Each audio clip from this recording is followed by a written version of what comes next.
au centre-ville de Montréal, parfois c'est anglophone, puis il y en a des gens qui travaillent en anglais, puis ils parlent en anglais, mais ils savent même pas un mot en français, là.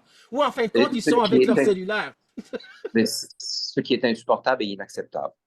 Oui, c'est D'autant sûr. plus il y a des sites au Canada anglais, Parents for French. Mes nièces en Californie sont allées à l'école française. Aux États-Unis, il Oui, n'y a jamais eu autant de demandes d'école française. Il y a même une école en Utah qui est ouverte, l'école oui, française c'est beau. À New York, il y a des listes d'attente. Après l'espagnol, le français a vraiment la cote. Même en Allemagne. Oublions pas que dans un pays comme le Royaume-Uni, il y a 10 à 15 millions de personnes qui connaissent le français, idem en Italie, en Allemagne. C'est pas une langue morte du tout, c'est une langue en très, très bonne santé. oui, bien sûr. Mais Disons-le. Ben oui, c'est sûr, c'est certain.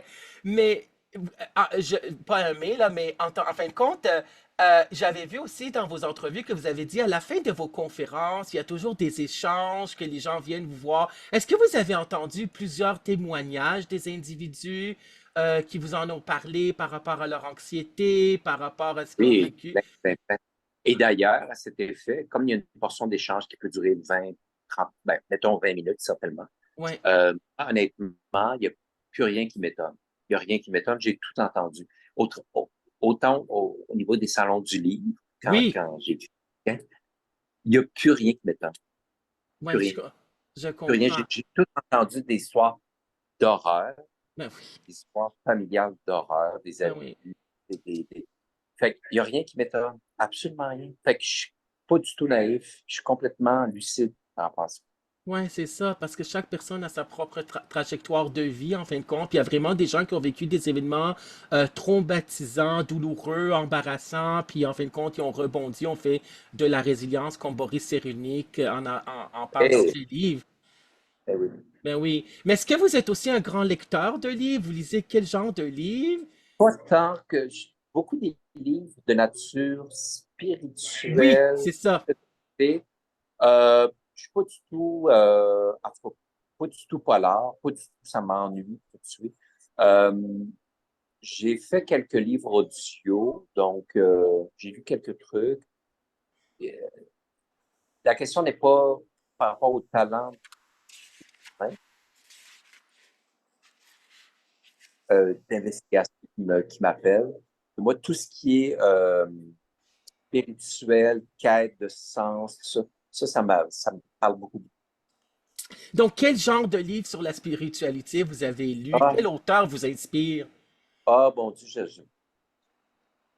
j'ai lu, ça me vient pas là à l'instant, mais beaucoup de Sartre, Aristote, des philosophes, des... ça, mais oui, mais aussi, c'est ça, des auteurs à succès plus récents, puis, mais moi, tout ce qui relève de la quête de sens, Oui. m'appelle. Ouais. Puis, est-ce que vous avez trouvé cette quête-là?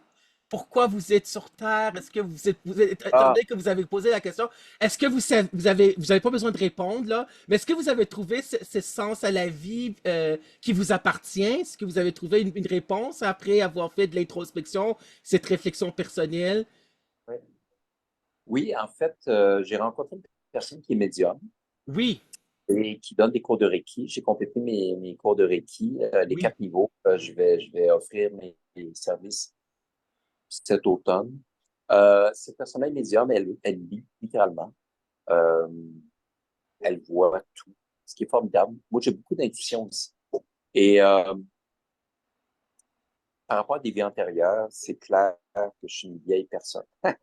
C'est très clair. Je suis vraiment une personne, Oui, beaucoup, j'ai beaucoup voyagé. Et pour moi, il y a comment dire, c'est infini. oui. Euh, Passe d'expérience, c'est infini. Est-ce que est-ce qu'on peut voir plus? Ah oui, c'est ça, votre visage pour la caméra, sinon on voyait seulement le plafond. C'est parfait. Là, c'est beaucoup mieux, merci. C'est bon, Oui, c'est parfait. Et là, dans une des entrevues, vous avez parlé du yin-yang, de cette dualité-là. Donc, en- pour rapport à la spiritualité, vous prônez quoi? C'est quoi les valeurs que vous prônez, que vous... ben, l'optimisme. L'optimisme veut Oui, dire sortir du positivisme et du négativisme. Autrement dit, tout ce qui est polarisant n'est oui, pas du tout quoi. On vit dans un monde de dualité, de duel, de doute, de division, de guerre. Ça, oui, c'est la proposition terrestre. Euh, or, ce qui, comment dire, neutralise le conflit, oui, c'est la troisième voie. La troisième voie, c'est celle du neutre. Neutre, en français, c'est l'anagramme de être un. Ce sont les mêmes lettres. Neutre égale être un. Quand oui, on est un, on oui, est globalement une personne à part entière. oui, Donc, on sort de la division du doute, de la dualité, du conflit. Notre incarnation sur Terre n'est faite que de conflits ou de division ou de comparaison. Or, c'est ça qu'on est appelé à neutraliser. oui, c'est ça. Mais vous avez aussi joué un personnage dans Un gars, une fille, n'est-ce pas, dans le temps? Ah, mon Dieu, oui. Oui. Comment vous avez trouvé Un gars, une fille quand c'est revenu après toutes ces années-là? J'ai eu un petit conflit avec M. Lepage. Pas un petit, OK, un fait que je suis pas revenu. OK, Mais, c'est bon. Oups. Je comprends. ouais, c'est ça. Ouais, Fait que je c'est ça. suis plus loin dans les détails. Mais, Ouais, euh, moi, mon Dieu, la vie est une aventure, hein, c'est un voyage. Fait que ouais, j'ai pas, euh, je me dis, surtout là, à 63 ans, je me dis, OK, c'est quoi la suite des choses? Donc, j'ai interrogé beaucoup la vie. J'ai fait une retraite de 10 jours à Vipassana, en Outaouais. oui, Ça a été bien, mais je continue à cheminer, vraiment. oui. Donc Ouais. ce livre-là, en fin de compte, vous, vous le suggérez aux gens qui peuvent lire par rapport à votre histoire, comment vous avez survécu, comment vous êtes sorti, en fin de compte, de tous ces troubles Ouais. anxieux-là. Puis c'est vraiment, ça a été pour vous une guérison, comme si vous dites dans le Et, livre, et une métamorphose. Mais ça ouais. vous a pris combien de temps pour dire je suis guéri? Combien de Oh temps mon que Dieu, vous avez pris? une quinzaine d'années Oh my facile. God. Ouais, je comprends. Parce que je suis allé à mon rythme, puis tout ça, mais mon Dieu, je suis quelqu'un d'assez lent, moi. Par ailleurs, je peux être rapide sur d'autres aspects, mais je peux être très, très lent parce que je rumine, tout ça. Mais quand c'est réglé à vie. Oui, c'est ça. Euh, quand, autant je peux tergiverser, hésiter, mais quand c'est décidé, quand c'est tranché, je reviens jamais en arrière. C'est fini. C'est Ouais, réglé. C'est vraiment réglé.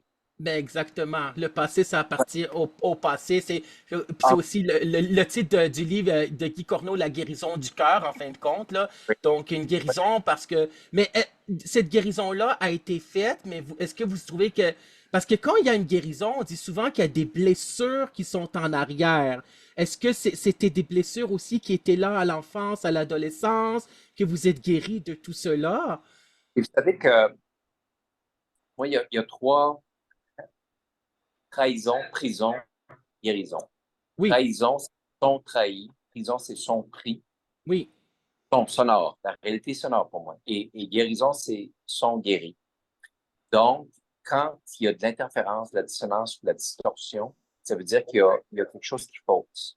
oui, Quand c'est rétabli, ben là, on fait l'harmonie, c'est réglé. Fait que je me suis appliqué à régler, donc à retrouver la musique initiale qui m'habitait. Puis, donc, je suis en accord, en parlant de termes musicaux, je suis en accord de plus en plus avec qui je suis. Ce qui ne veut pas dire que je suis arrivé quelque part, mais je continue à cheminer et à avancer. oui. Oui, je comprends. Puis parmi toutes ces téléséries-là, ces pièces de théâtre, ces films, est-ce que vous Ouais. avez des favoris, des films ou des pièces de théâtre que vous avez aimé plus jouer que Oui, vous... que d'autres, oui, bien sûr, mais en même temps, pour moi, tout ça est un champ d'expérience. Donc, je peux pas dire, ah oui, ça. Ouais, Oui, il y a eu des moments de grâce comme Saint-Florien actuellement, c'est un moment de grâce, mais en même temps, c'est toute une, comment dire, un champ d'expérience. C'est formidable. Voilà. Oui, j'ai lu dans votre livre que vous avez aussi eu une crise d'anxiété quand vous étiez à l'École nationale de théâtre à un moment donné. Je pense, c'est ça? C'est ça, à un moment donné, Oui, oui, oui. Ouais, c'est ça. Mais est-ce que cette anxiété-là aussi, vous l'avez eue en tant qu'acteur, puis on le voyait pas trop à l'écran, mais est-ce que ça vous habitait ou c'était par la suite? Oui, oui, Ouais, oui. Je l'ai eu au départ. c'est au départ, Oui, c'est sûr et oui, vous oui. avez pris Quand aussi, je suis sorti de l'école en 86, oui. Des moments pas évidents. oui, Là, aujourd'hui, ben, je m'amuse. oui, bien sûr. Donc aujourd'hui, vous faites, c'est quoi vos activités préférées là, comme par exemple Québec Homme, est-ce qu'on peut en parler de cet organisme-là? C'est un organisme qui vient soutien aux hommes parce qu'on sait que les hommes en parlent moins, consultent Oui, moins, que ce soit des médecins, oui, oui. n'importe quel professionnel. Donc ça, vous êtes nouvellement porte-parole pour Hommes Québec. Et ce groupe-là, si on peut en parler brièvement, euh, pourquoi vous êtes impliqué dans cet organisme-là qui existe depuis On des m'a approché, puis années? je trouvais ça intéressant, la parole libérée d'hommes.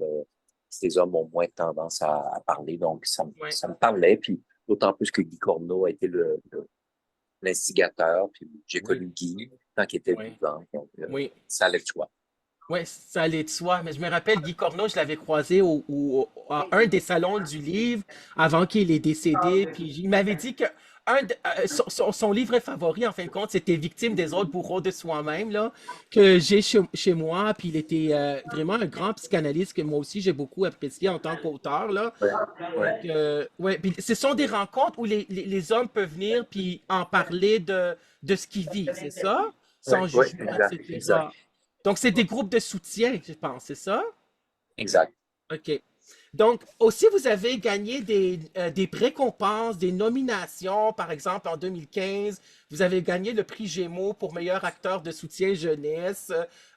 Aussi pour la Ligue nationale d'improvisation. Oui, Vous aussi, étiez aussi. excuse-moi, champion compteur 1999, en 1999. Donc, ce sont quand même des prix de Oui, reconnaissance. j'ai eu plusieurs nominations Gémeaux, j'ai gagné un prix Gémeaux. Ouais. Ben, ça fait plaisir à l'ego, mais au Oui, bout du compte, c'est pas ce qui fait qu'on est plus heureux. non, c'est pas, et c'est pas ça ce qui rend le bonheur. Donc, Non. selon vous, c'est quoi? C'est le fait de croire en Ben, quelque chose? c'est une tape sur l'épaule, c'est formidable, c'est une belle reconnaissance, mais bon, on est de passage hein, sur cette terre. Alors. Oui. Mais est-ce que, étant donné que vous avez fait